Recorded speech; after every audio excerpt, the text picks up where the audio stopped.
को राधे राधे। तो जी आप सब लोग कैसे हैं? तो ब्याह जी कृपा सब अच्छे होंगे। तो मैं भी अच्छी हूँ।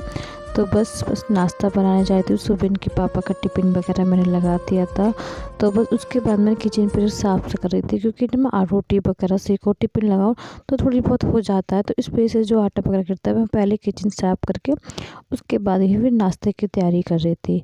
तो जी इनके पापा तो बस आलू पूरी बनाए थे, तो सुबह आलू पूरी ही खा गए थे और वही टिफ़िन में लेके चले गए थे, क्योंकि उनकी आदत है, क्योंकि वो पराठे वगैरह ज़रूर लेते हैं, पराठे ना कभी रोटी। तो इस वजह से वो नाश्ता मेरा रेडी हो जाता है सुबह सुबह। और आजकल ना कृष्णा की भी छुट्टी चल रही है, तो ये भी रहता है कि जब बच्चे की छुट्टी चल रही है तो टाइम से काम नाश्ता हो जाए उसका, तो सही रहता है। तो इसीलिए बस मैं उसने रसोई साफ़ करके, और ये जो कप वगैरह जो हो जाते हैं ना चाय वाले, तो चाय के सारे कप मैं अंदर ही धो लेती हूँ, क्योंकि बाहर ना बर्तनों में रख दो ना तो ये सारे कप वगैरह टूट जाते हैं। तो दी कप वगैरह ज़्यादा टूटती हैं, तो इस चक्कर में कप उनको देती ही नहीं। तो सारे बर्तन जो होते हैं वो तो मैं रख आती हूँ, और जो जितने भी मेरे कप वगैरह होते हैं वो मैं अपने आप ही अंदर धो लेती हूँ। कि कुछ काम ऐसे होते हैं ना कि वो खुद ही करने में खुद कर लो तो ज़्यादा बेहतर रहता है। तो बस ये सारे काम मेरे हो रहे थे। उसके बाद मैं ये सोच रही थी बस नाश्ते इनका कृष्ण को खिला दूँ, तो उसके बाद मैं अपनी मशीन लगा दूँगी, और कपड़े वगैरह भी मुझे धोने थे। तो जी बस रिफाइंड वाला निकाल लिया था डब्बे में, क्योंकि छोटे डब्बे में मैं अलग से निकाल के रख लेती हूँ। तो अब वो ये रहता है कि वो बर्तन में भी यूज कर सकते हैं, झूठा नहीं हो सकता, झूठा नहीं होगा। तो जी इसीलिए बस मैंने ये निकाल के अलग रखती हूँ पराठों के लिए अपना। तो बस पराठों के लिए निकाल लेती, तो पराठे सेक रही थी, क्योंकि कृष्णा को भी खिलाने थे। और परी भी अभी आराम से खेल रही थी। तो जब जब खेलती है तो वो उनका भी मूड सही था, तो उनका मूड ही देखना पड़ता है, क्योंकि अभी छोटी भी है और उसको ना सर्दी भी थोड़ी सी हो जाती है, क्योंकि मौसम भी इतना ठंडा हो रहा है ना आजकल, बहुत ज़्यादा हो रहा है मौसम में। ये तो हो गया कि अब चलो 2 दिन से तो ये रहता है कि धूप में 1 आध घंटे के लिए धूप निकल रही है, वरना अभी तो 15-20 दिन तो ऐसे हो गए थे कि जी बिल्कुल ही धूप ही नहीं निकल रही थी। तो उसके वजह से बड़ी दिक्कत भी हो रही थी, और बच्चे की सर्दी भी नहीं जा रही थी। कितनी भी दवा वगैरह खा रही थी पर ये कोई सर्दी में भी कोई आराम नहीं मिल रहा था। तो जी बस मैं पराठे वगैरह सेक ही रही थी, और परी भी अपनी आराम से खेल रही थी। तो मैं ज़्यादा नहीं सेकूँ, जब तक बस कृष्णा के नाश्ते के लिए मैं पराठे बना दूँगी। तो जी 1-2 पराठे ही मैंने सेकने थे, और ज़्यादा नहीं सेकने थे मुझे। तो जी ये कि सोयाबीन उसको पसंद भी है ना, तो वो खा लेगा मन से। ऐसा है ना कि कृष्णा की जो पसंद की चीज़ होती तो वो खा लेते हैं मन से। अगर उसको पसंद नहीं हो ना खाने में ये सब्ज़ी वगैरह, तो वो नहीं खाता फिर वो। तो आजकल तो छुट्टी रहती तो फिर ज़्यादा भी मूड बन जाता है बच्चे का। तो बस मैंने पराठे वगैरह सेक कर रखे आई थी, और दी के लिए भी सेक दिया था, क्योंकि जो बर्तन दीदी साफ़ करती है तो उनको नाश्ता वगैरह भी यहीं रहता है ना। तो बस उनके लिए भी सेक आई थी। बस ये सामने कंबल वगैरह जो रखा था पहले साफ़ सफाई करने लगी, क्योंकि कितने भी आप कर लो मगर थोड़ा बहुत तो ये रहता है कि बच्चों के घर में थोड़ा बहुत सामान फैला ही रहता है। तो बस पहले ही साफ़ सफाई करके उसके बाद मैं फिर से दोबारा झाड़ू लगाऊंगी। तो जी मेरा नाश्ता सबसे बाद में इसलिए करती हूँ, क्योंकि सब काम करने के बाद उसके बाद मैं आराम से नाश्ता करना ज़्यादा बेहतर समझती हूँ, क्योंकि मुझसे ऐसा नहीं होता कि मैं काम पड़ा हो और मैं नाश्ता अपना कर लूँ। तो जी मैं ऐसा कभी नहीं होता मेरा। तो जी बस ये सामने वाले जो छोटे सोफे थे इनको भी मैंने झाड़ लिया था, क्योंकि परी ना इनकी सारी सीटें और ये कवर जो होते हैं ना वो सब इधर उधर कर देती है। तो जी बस इधर ही दिन में ये होता है कि दिन में तो इधर ही बैठना होता है ज़्यादातर। तो बस ये करा कि ओ भाई चारे बहुत चले थे 15-20 दिन से। मम्मी कह रही गेहूँ वगैरह भी सोच रहे थे, तो मम्मी ने आज गेहूँ भी फटक लिए थे। तो बस मम्मी गेहूँ फटक रही थी, तो मुझे इस तरह से नहीं आते अभी फटकना, तो मम्मी ही फटक रही थी ये गेहूँ। और फिर मेरी मशीन भी लग रही थी, तो मैंने अपने फटाफट अपने कपड़े भी निकाल लिए थे, क्योंकि पता है एक तो लाइट बहुत, एक तो ठंड इतनी, ऊपर से ये लाइट भी बहुत ज़्यादा परेशान करती है। और बिना मशीन के यार कपड़े तो सूखने नहीं बिल्कुल भी, क्योंकि वैसे तो मशीन से ही नहीं सूख रहे, तो वैसे क्या सूखेंगे कपड़े। तो इसलिए फिर ये और ये रहता है कि जल्दी जल्दी ना सारे कपड़े वगैरह मैं धो लूँ।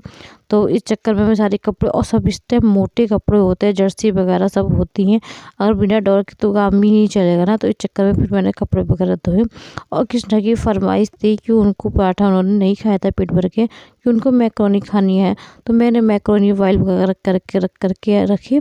उसके बाद ये प्याज और टमाटर वगैरह कट कर रही थी। तो इस चक्कर में फिर इन्होंने मैक्रोनी उनकी बना दी, क्योंकि उन्होंने पराठा एक ही खाया था, नहीं खा रहा था वो मन से। तो इस चक्कर में उनको मैक्रोनी का मन बहुत कह रहे थे वो, तो उन्हें कोई बात नहीं, फिर काम भी हो रहा था, कपड़े भी हो रहे थे, तो मैंने इसको बना भी दूँ। तो इसी बीच ऐसा नहीं है कि मैं सारे काम करके ही उस बच्चे को बना के खिलाऊँगी, तो मेरा ऐसा कुछ नहीं होता, क्योंकि जब मशीन लग रही होती है तो थोड़े थोड़े कपड़े भी धुलते रहते हैं, और अपने काम जो इधर छोटे मोटे काम होते हैं वो भी मैं इस तरह करती रहती हूँ। अगर मैं एक एक काम के लिए बैठूँगी तो मेरे काम के लिए बहुत टाइम हो जाएगा। तो मुझे ये रहता है कि मैं टाइमिंग, मेरी निगाह घड़ी पे भी रहती है कि मैं काम टाइम से अपना सारा काम कर लूँ। तो जी इसीलिए मैं बस काम कपड़े का काम है जो चल रहा है उसको चलन देती हूँ, और जो कपड़े थोड़े निकाल के रखी आई थी तो उसमें भी डॉट्स लग गई थी, और ये मैक्रोनी मेरी रेडी हो गई थी। तो बस टमाटर, प्याज, हरी मिर्चा और बस थोड़ा सा हल्की सी लाल मिर्च और बस नमक वगैरह डाल के मैक्रोनी मेरी बिल्कुल रेडी हो चुकी थी, क्योंकि कृष्णा को इसी तरह की मैक्रोनी पसंद है। ज़्यादा मिर्चा की वो नहीं खाते, तो इसीलिए उनको भी मैक्रोनी इसी तरह खाते हैं वो। तो जी बस मैक्रोनी को रेडी करके उनको प्लेट में देने जा रही थी, और गरम गरम खाता है, ठंडी बिल्कुल नहीं खाना चाहता वो। आजकल खाना वगैरह सब वो गरम ज़्यादा खाता है, डांटती भी हूँ बस मानता ही नहीं। तो बस मेरी मैक्रोनी दी आई थी, ये बर्तन दीदी साफ़ कर रही थी, तो उनको भी मैंने सेट किया, क्योंकि मशीन में जब टाइम लगेगा तो, और वो चूल्हे पे ना बाहर पानी गर्म भी होता है, तो थोड़ा आंगन ना गंदा ही गंदा हो जाता है। तो आंगन की साफ़ सफाई तो मुझे करनी होती है डेली ही, कि ये जो काम जो छोटे काम हैं तो ये यार डेली के काम है, ठंड हो तो और या ना हो तो ये तो काम हमें करने ही करने हैं। तो बस इनको क्या अवॉइड करना, जो बस सोच रही थी डीप क्लीन करने की वो नहीं कर पा रही, क्योंकि यार टाइम इतना नहीं हो पा रहा कि मैं डीप क्लीनिंग करूं घर की, क्योंकि ऊपर से एक इतनी ठंड भी है, और ऊपर से टाइम को जब देखो ना तो मुझे 11-12 बज ही जाते हैं इसी तरह से काम करने में। तो जी नहीं हो पा रहा मुझसे भी डीप क्लीनिंग का, थोड़े मनी मौसम थोड़ा सही हो जाए उसके बाद ही डीप क्लीनिंग करूँगी घर की। क्योंकि झाड़ू पोछा और जो नॉर्मल काम जो हमारे होते हैं, खाना पीना नाश्ता, जो डेली के जो रूटीन के काम जो होते हैं, ये बेसिक वाले काम वो तो है ही, तो उनको तो अदरवाइज करना ही नहीं है। तो जी देखो थोड़ी धूप अच्छी निकल के थी, तो मैंने इसको मम्मी को दिखाई दी, परू को। तो जी परू बिल्कुल शैतानी करने से, देखो शैतान के लिए लेके बैठी मम्मी का। तो जी बिल्कुल बिल्कुल ना एक तो बात नहीं मानती, ऊपर से ये रहता है जी नीचे उतर उतर के बहुत भागती है। छत पे देखो झाड़ू वगैरह मैं लगा देती हूँ, उसके बाद थोड़ी बहुत धूल ज़रूर जाती है, ऐसा नहीं है धूल ना आए। तो जी फाइनली मेरा काम सारा हो गया, तो उसके बाद मैं आराम से 2-1 कप पहले चाय पीती हूँ, उसके बाद नाश्ता करती हूँ। तो मेरा ये नहीं है मैं सुबह सुबह चाय नहीं लेती, उसके सारा काम करने के बाद चाय बाद में पीती हूँ, उसके बाद मेरा नाश्ता होता है। तो जब मम्मी के पास परी बैठी थी तो मैंने अपनी चाय वगैरह बना के और छत पे ही मैं भी ले जाऊँगी। तो जी मैं छत पे भी आ गई थी, तो बस छत पे मैंने आके चाय वगैरह पी अपनी, और इनको देखो ये बैठी थी मेरे पास में, तो इनके हाथ में ना टॉफ़ी थी, तो मैं उसको ही तोड़ रही थी और उसको दे रही थी। तो जी इनका तो बिल्कुल मूड रहता है ये खाएं या ना खाएं। तो बस देखो कृष्णा हमारा नीचे बैठ के कार्टून देख रहा था, वो नहीं आया था अभी, तो वो कार्टून देख के तो आएगा। तो इस चक्कर में ये परी के पास ये मैं ही बैठ गई थी, ये टॉफ़ी ये थोड़ी सी इसको दे रही थी, तो ये नहीं खा रही थी। और धूप ना ज़्यादा तेज़ नहीं थी, सही थी, हाँ इतनी थी कि कपड़े सूख जाएंगे, तो इसलिए तो मैं भी थोड़ी देर धूप में बैठ जा। अच्छा धूप को देख के थोड़ा मन भी अच्छा लगता है कि यार धूप निकल गई, तो हाथ पैरों में बड़ा अच्छा लगता है, क्योंकि यार ठंड के मारे तो हालत डाउन हो गई इस बार। तो मुझे लगती है ना हर बार से ज़्यादा ठंड पड़ रही है।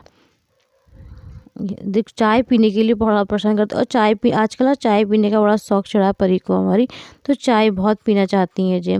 तो मैं अभी ज़्यादा इसको चाय वगैरह भी नहीं देती, मगर थोड़ी बहुत जो मम्मी इसको 2-4 घूंट भी पिला देती, ज़्यादा तो नहीं।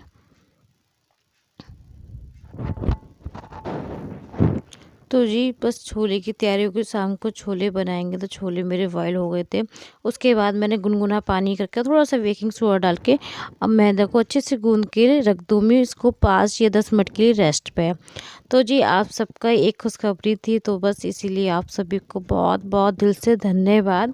आपने इतना सपोर्ट किया मुझे, और मुझे इतनी बड़ी मेरी फैमिली करी, तो मेरी बन के फैमिली हो गई है। तो जी बस मैंने बस छोले भटूरे इसीलिए इसके पापा बोल रहे थे कि यार छोले भटूरे तो बनाना, कम से कम आपकी बन के फैमिली हो गई है। तो आप सभी को दिल से बहुत बहुत धन्यवाद, आपने इतना सपोर्ट किया, इतना आशीर्वाद दिया। तो बस आगे भी इसी तरह सपोर्ट करते रहिए, अपना आशीर्वाद देते रहिए। तो जी बस जहाँ तक आपको मुझे पहुँचाना है, मुझे खूब बड़ी फैमिली करनी है अपनी, तो बस उसमें आप सभी का बहुत ज़्यादा सपोर्ट चाहिए मुझे। तो ज़्यादा से ज़्यादा आप लोग मुझे सपोर्ट करो। और हाँ, सभी को दिल से बहुत बहुत धन्यवाद सभी का कि आपने मुझे इतना सपोर्ट करके इतनी हद तक पहुँचाने के लिए आप सभी का। तो जी आप सब भी छोले भटूरे खा लीजिएगा। तो हमारे छोले भटूरे बिल्कुल रेडी होने जा रहे हैं और एकदम गरम गरम भटूरे बस जल्दी से मैं तलने जा रही थी। और हाँ भैया, मैं तो मैदा लगा के उसके बाद ही बेलती हूँ, क्योंकि मुझसे इस तरह से नहीं, हम तो इसी तरह बनाते हैं। तो आप भी ज़रूर ट्राई करना कि इस तरह बनाओ तो बहुत ही बेटर बनेंगे और आपके भटूरे भी पतले पतले और बस फूलते चले जाएंगे। तो जी आशा करती हूँ मैं आप सभी को मेरा ब्लॉग पसंद आया होगा। तो जी मेरे ब्लॉग किसी भी वजह से अच्छा लगे तो प्लीज़ चैनल को लाइक और सब्सक्राइब जरूर करें, दोस्तों में शेयर कीजिएगा। तो जी अगर आपको कोई सजेशन देना हो तो प्लीज़ सजेशन ज़रूर देना मुझे भी। तो इस चक्कर में जो आपको सजेशन देना तो मुझे अच्छा लगेगा, तो मैं ज़रूर दे अपनाऊँगी आपका सजेशन। तो प्लीज़ ज़्यादा से ज़्यादा आप लोग मेरी वीडियो को लाइक और सब्सक्राइब जरूर कीजिएगा। मिलती हूँ आप सभी को नेक्स्ट वीडियो में। जी भटूरा देखो बिल्कुल अच्छे से फूलता, बहुत ज़्यादा अच्छे रहते हैं। इस तरह से भटूरे बनाओ तो बस इनकी प्लेट रेडी हो गई है कृष्णों की। तो थोड़ा सा रायता तो उनको चाहिए ही चाहिए होता है। तो बस छोले जो हमारे बन चुके थे, प्याज वगैरह कट कर ली थी और ये भटूरे बिल्कुल रेडी हो गए थे गरम गरम खाने के लिए। तो मिलती हूँ नेक्स्ट वीडियो में, जब तक के लिए ख्याल रखिए, खुश रहिए। तो जी आशा करती हूँ आप सभी को मेरा ब्लॉग पसंद आएगा। सभी को राधे राधे, हरे कृष्णा।